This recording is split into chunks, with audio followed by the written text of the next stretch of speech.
Hello guys, welcome to study search point. मैं आप लोगों का स्वागत करता हूं आज के दिन के इस वीडियो के अंक में, जिसमें हम मध्यकालीन भारतीय इतिहास के अंतर्गत तुगलक वंश के अगले शासक फिरोज शाह तुगलक के बारे में चर्चा करेंगे। दोस्तों, फिरोज शाह तुगलक का जो टाइम पीरियड रहा है वो रहा है 1351 से 1388 ईस्वी तक। 1351 ईस्वी में फिरोज शाह तुगलक दिल्ली की गद्दी पर बैठता है और 1388 ईस्वी में इसकी मृत्यु हो जाती है। तो सबसे पहले क्वेश्चन यही बन के आता है कि फिरोज शाह तुगलक का शासनकाल कब से कब तक रहा है, तो वो रहा है 1351 से 1388 ईस्वी तक। या फिरोज शाह तुगलक दिल्ली की गद्दी पर कब बैठा, तो वो बैठा था 1351 ईस्वी में। और या फिरोज शाह तुगलक की मृत्यु कब हुई थी, 1388 ईस्वी में। ठीक है दोस्तों। और दोस्तों, दिल्ली सल्तनत का एकमात्र सुल्तान है जिसने जो है 2 बार राज्याभिषेक हुए हैं, जिसके जो है 2 बार राज्याभिषेक हुए हैं। पहला इसका राज्याभिषेक हुआ है, वो हुआ है 20 मार्च 1351 ईस्वी को। ठीक है दोस्तों, 1351 ईस्वी को सिंध प्रांत में। और इसका जो दूसरा राज्याभिषेक हुआ है वो हुआ है अगस्त 1351 ईस्वी में दिल्ली में। ठीक है दोस्तों, दिल्ली सल्तनत का एकमात्र सुल्तान जिसके 2 बार राज्याभिषेक हुए हैं। ठीक है, 20 मार्च से 1351 ईस्वी में, और दूसरा इसका हुआ है अगस्त 1351 ईस्वी में दिल्ली में। ठीक है दोस्तों, साथ ही इसने जो है शरीयत के आधार पर 4 कर वसूले हैं, जिसके अंतर्गत जक़ात, जजिया, खराज, ये उस्र काट देना, क्योंकि उस्र यहाँ पर नहीं है, इसकी जगह है खम्स, जो कि लूट का धन है। ठीक है दोस्तों, साथ ही जजिया कर की बात करें तो गैर मुस्लिमों से लिया जाने वाला कर है।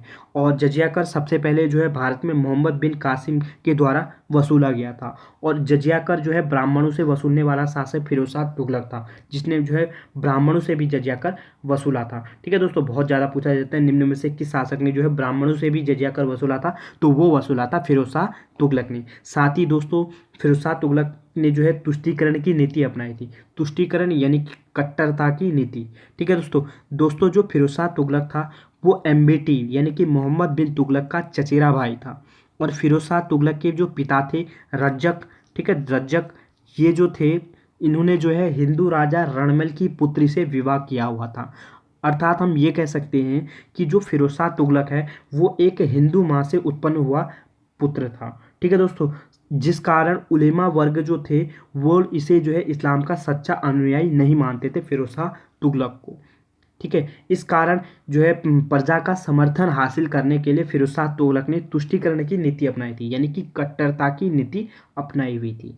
ठीक है दोस्तों, साथ ही इसके कल्याणकारी या सार्वजनिक निर्माण की बात करें तो इसने कल्याणकारी कार्य साम्राज्य के अंतर्गत या सार्वजनिक निर्माण के अंतर्गत इसने 5 शहर की स्थापना की है, जिसके अंतर्गत फिरोजपुर, हिसार, जौनपुर, फतेहाबाद और फिरोजाबाद। ठीक है दोस्तों, बहुत ज़्यादा पूछा जाता है निम्न में से फिरोजपुर, हिसार, जौनपुर, फतेहाबाद इन या फिरोजाबाद शहर की स्थापना किसने की थी, तो वो की थी फिरोज शाह तुगलक ने। या निम्न में से फिरोज शाह तुगलक ने किस शहर की स्थापना नहीं की थी या की थी, इस टाइप से क्वेश्चन पूछे जा सकते हैं। तो आपको पता होना चाहिए कि फिरोजपुर ने जो है 5 शहर स्थापित किए हैं, फिरोजपुर, हिसार, जौनपुर, फतेहाबाद और फिरोजाबाद।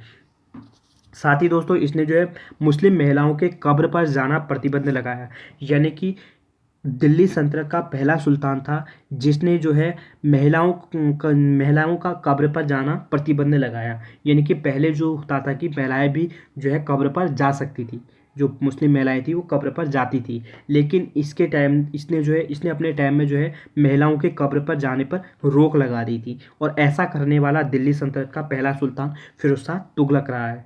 साथ ही इसके टाइम में जो है इसके राज्य में सर्वाधिक भ्रष्टाचार व्याप्त था। और दिल्ली सल्तनत का जो है दिल्ली सल्तनत का शासक रहा है जिसके टाइम में सर्वाधिक भ्रष्टाचार व्याप्त था। ठीक है दोस्तों, इसकी सेना में सर्वाधिक भ्रष्टाचार था। ठीक है दोस्तों, कभी पूछा जाएगा निम्न में से किसके टाइम में सर्वाधिक भ्रष्टाचार व्याप्त था, तो वो था फिरोज शाह तुगलक के टाइम में। और इसने जो है किसानों का ऋण भी माफ किया था। कल्याणकारी कार्य के अंतर्गत जो है इसने जो है किसानों के कंधों पर जो है मोहम्मद बिन तुगलक के टाइम में जो है 2 करोड़ टकों का ऋण बकाया हुआ था, जिस कारण जो है निर्धन जो किसान थे वो उनसे जो है ऋण की वसूली नहीं की जा सकती थी, जिस कारण एफटी ने यानी कि फिरोज शाह तुगलक ने जो है अपनी व्यावहारिक उदारता का परिचय देते हुए जो है इन किसानों का ऋण माफ किया था। ठीक है दोस्तों, और साथ ही दोस्तों इसने जो है कृषि को प्रोत्साहन करने के लिए 5 बड़ी नहरें जो है स्थापित की थी। 5 बड़ी नहरें, जिसके अंतर्गत इसने यमुना, सतलज, घग्गर नदी पर जो है नहरों का निर्माण किया था। पहला जो नहर था वो था रक नहर, जिसका नाम था रक नहर। और यह नहर जो है यमुना से हिसार तक बनाई गई थी, 250 किलोमीटर लंबी। और दूसरी जो बनाई थी वो बनाई थी सतलज और घग्गर पर, ठीक है दोस्तों, घग्गर पर। और तीसरी जो बनाई थी वो बनाई थी मांडवी नदी और सिरमूल पहाड़ी तक इसने जो है नहर का निर्माण किया था। और चौथा जो बनाया था वो बनाया था घग्गर और फिरोजाबाद तक। और पांचवी इसने बनाई थी यमुना से ये फिरोजाबाद तक नहर स्थापित की थी। और नहरों की सिंचाई के लिए जो है इसने एक हक ए सर्व नामक कर भी लग वसूला था, ठीक है, उपज, जो कि उपज का 1/10 भाग निर्धारित था। ठीक है, आपसे पूछा जाएगा कि हक ए सर्व नामक कर किसने वसूला था, तो वो वसूला था फिरोज शाह तुगलक ने। या हक ए सर्व किस प्रकार का कर है, तो वो एक सिंचाई कर है, जो कि नहरों के द्वारा जो सिंचाई की जाती थी उस पर लगाया गया था। और यह लिया जाता था उपज का 1/10 भाग। ठीक है दोस्तों, साथ ही इसने जो है बागवान को भी प्रोत्साहन किया है, ठीक है, जिसके अंतर्गत इसने दिल्ली में जो है 1200 बाग उगाए थे। तो आपसे पूछा जाएगा निम्न में से किसने जो है बागवान को प्रोत्साहन किया, या दिल्ली में किसने जो है 1200 बाग लगवाए थे या बाग लगवाए थे, तो वो लगाए थे फिरोज शाह तुगलक ने। इसकी एक आत्मकथा इसने स्वयं लिखी है, फुतूहा ए फिरोज शाही। ठीक है दोस्तों, जिसमें इसने जो है हिंदू का इस्लाम धर्म में दीक्षित होने के लिए प्रेरित करने की बात लिखी है। ठीक है दोस्तों, साथ ही दोस्तों इसके दरबार में 2 व्यक्ति रहते थे जिसे इन्हें संरक्षण दिया है। एक का नाम है बरनी, एक का नाम है फरिश्ता। इन दोनों को इसने ये अपने दरबार में जो है संरक्षण दिया है। और इसके टाइम में जो है राजस्व एकत्र करने के लिए जो है इसने अपने टाइम में ठेकेदारी प्रथा व जागीरदारी प्रथा चलाई थी। तो आपसे पूछा जाएगा निम्न में से किस शासक ने राजस्व एकत्रित करने के लिए ठेकेदारी प्रथा व जागीरदारी प्रथा चलाई थी, तो वो चलाई थी फिरोज शाह तुगलक ने। साथ ही इसके जो है लोक कल्याणकारी कार्यों के कारण इसकी तुलना जो है अकबर और अशोक से की जाती है। तो कभी आपसे पूछा जाएगा निम्न में से किसकी तुलना जो है दिल्ली सल्तनत के किस शासक की तुलना जो है अशोक व अकबर से की जाती है, तो वो की जाती है फिरोज शाह तुगलक। अब हम बात करेंगे फिरोज शाह तुगलक के जो बनाए गए कुछ विभाग, उनके बारे में चर्चा करेंगे। ठीक है दोस्तों, अब हम बात करेंगे फिरोज शाह तुगलक के द्वारा जो है स्थापित प्रमुख विभाग। दोस्तों फिरोज शाह तुगलक के द्वारा जो है कुछ विभाग स्थापित किए गए हैं, जिनके बारे में हम यहाँ पर चर्चा करेंगे। दोस्तों दीवान ए खैरात, यह एक वैवाहिक संस्था थी जिसके अंतर्गत जो है गरीब मुस्लिम लड़कियों का विवाह किया जाता था।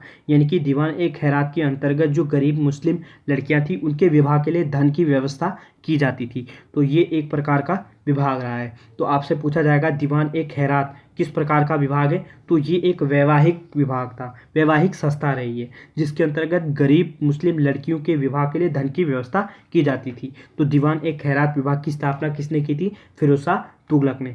और एक विभाग बनाया था इसने दारुल शिफा, जो कि चिकित्सक विभाग था, जिसके अंतर्गत जो है गरीब लोगों को चिकित्सा मुफ्त में दी जाती थी।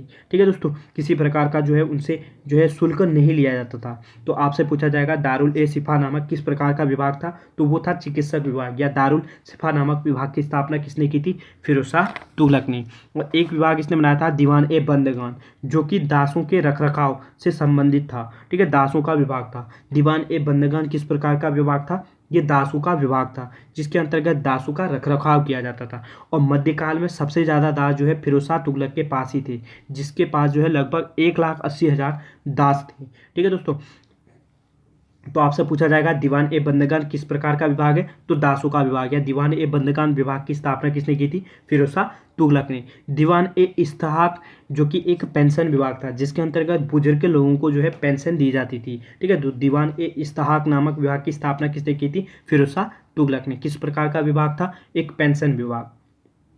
ठीक है दोस्तों, ये और साथ ही दोस्तों फिरोज शाह तुगलक ने जो है 2 सिक्के भी चलाए हैं, अद्धा व भिख। कहीं पर भिख मिलता है, कहीं पर बिक मिलता है। ठीक है, बिक।